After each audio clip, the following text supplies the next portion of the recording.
Hi, everyone. I'm gathered here today across the globe, way across the globe at 5 o'clock in the morning in Australia. We have here Brownwind Chumph. Did I say that right?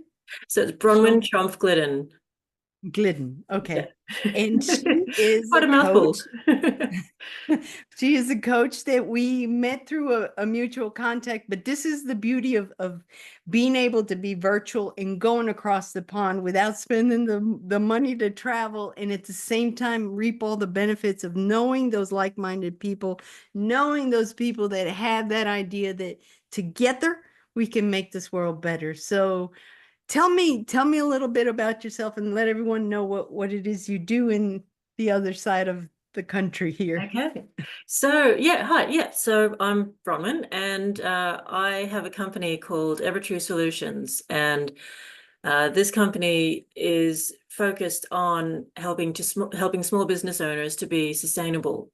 Uh, and it's such a wonderful journey that's brought me here. I really this is my passion. I have such a wonderful reverence for the earth, and I've really come to appreciate how beautiful this earth that was provided for us. God created such a beautiful world, and it provides us Yeah. with everything that we need for health and happiness. And you just go out there in nature and it just makes everything right because everything is just the way it needs to be.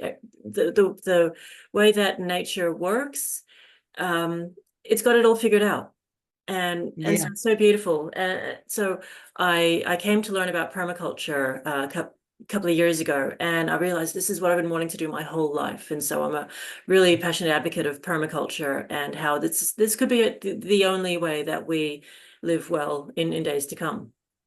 So So what is permaculture, if I may ask? yeah, so permaculture, it started about 50 years ago. But it was that phrase was first coined by Bill Mollison and David Holmgren, who but they became the fathers of permaculture, and they put together this framework of understanding. And they researched the ancient cultures of the world. They looked at how do you work with nature? How do what are those things that nature does that we can mimic? And so it's this whole framework of principles and ethics to just live in harmony with the earth. And it's focused on growing your own food and just getting back to the basics. But really, when you sort of use that as an analogy, I saw how permaculture becomes very wise business sense. It just makes perfect sense of how to run a business as well. Uh, Wow. so so I help my clients to see how permaculture can work in their business, and as well as being a great guide to run your best business, we also bring in this element of being sustainable. So I've seen how 97% of the businesses here where I live in Western Australia, 97% of all businesses are small businesses. And we go to the city and we look at all of the big corporates. Here we have a lot of mining companies, and Mhm. there's a lot of them. But then when you see that statistic that 97% of businesses are small businesses, that's like less than $2 million turnover. We're all these little mom and pop businesses just doing our thing. And so when you Right. have that many businesses just saying, "Oh no, my business isn't part of the problem. I'm just doing my thing. I'm not hurting the environment." But when you have millions of people doing that, that collective impact is really substantial, and it really needs to be addressed. So Yes. that's my mission. Very good. Well, I'm happy to meet you first of all, and I don't think I met tons of coaches in my short period of time of being in this world of virtuality and Zooming and all that stuff since the pandemic, but I definitely have not met someone that is all about sustainability in the business. Yeah. So my question to you would be, okay, I'm an author, Mhm. a speaker, a resilience ambassador, and I'm published a lot of books, and I'm working on courses and all that. So how can martiesmith.com bring it to sustainability without affecting the environment? I mean, I can tell you some of it, but I want to know, I want to hear it from you, and you tell me Okay. if what I'm thinking or assuming is probably sustainability as well. So you go Okay. first and I'll tell you what I Okay, okay. Well, the process that we use, so when I run a sustainability assessment, and this works for any kind of business, no matter what you do or how you do it, it's just a sustainability assessment is just like a little mini audit. And the first principle of permaculture is to observe and interact. And so that means, if you were designing a permaculture garden, you wouldn't go in and start ripping out plants and making a big mess or anything like that. You would first just stop and observe, and you would observe where the sun is, how much wind is there, how much shade, and get a feel for what's there, and then you put that then into context with what you want to achieve. right. And so I love how this works in business. That analogy is like, if have you ever sort of had a job where a new manager comes into the office and straight away they start firing, they start making new policies, and they just sort of create all this havoc. And that's just a really bad way to go. But a good manager, like, someone who comes in and they're a good manager, they just observe the people in the office and how they interact and what are their strengths and what are their weaknesses. And they just observe for a while before they start to make any changes to improve. And so that's the concept that we use with the sustainability assessment. We would just make observations. And so we go through all of the various parts of your business. And I'm a business of one. It's just me in my home office. You could say I'm not doing anything to bother the earth, but I've done this for myself. And I go through. You look at the management, you look at the marketing, you look at the operations, you look at the finance, and you just ask the question, what impact is this having on the environment? What impact? And you're just making observations. You're not being asked to fix anything right now. You're just making observations. Uh-huh. And as you make those observations, you turn that focus into each of those little details of what you do and how you do it. You'll find that opportunities present themselves. And it could be something small, it could be something big. But opportunities will present themselves, and you say, okay, well, that's something I can do better. That's something that that could be having a negative impact. Like when I buy something online, where is that coming from? What are those travel kilometers? If I'm getting something shipped from China, um, how long does it take? What kind of I guess the supply chain kilometers, the The pollution, route. all that Mhm. stuff, how long until that arrives at my door? What impact is that having? And is there a more local option that I can use? Is there I something I see. can buy that has less plastic packaging? And Uh-huh. Oh, and so yeah, yeah, what happened to Paperwork Reduction Act? I really laugh at that. But in a way I could see where your sustainability program would address, okay, so you're an author. Do you print out all your books or do you keep it virtual? Do Mm, you do you go the virtual way or do you print out solid books and pile them up as a potential sale kind of thing instead of me personally, I am proud of myself that I am not invading the environment too badly. If I print a book, it's to sell it. In other yeah, words, Amazon takes care of it. They do the shipping and everything else. But I could see because I did become a very busy author. mm, I started with one book and then it was like, oh no, Marty, you got to translate it to your native tongue in Spanish. So then I went with the second book and then there was anthologies and there was yeah, like, okay, now I got magazine articles and I'm like, I want to print everything out and I'm doing it. It's like, no, I don't. mm, I don't, but at the same time, here's the other part of me going, well, what if the internet goes out? What if your computer goes out? What if this? yeah, So those are kind of the options you have to weigh. Are yeah, you willing to risk it, or are you willing to say, no, I'm taking care of my portion of mm, trashing the environment yeah, versus, yeah. you know.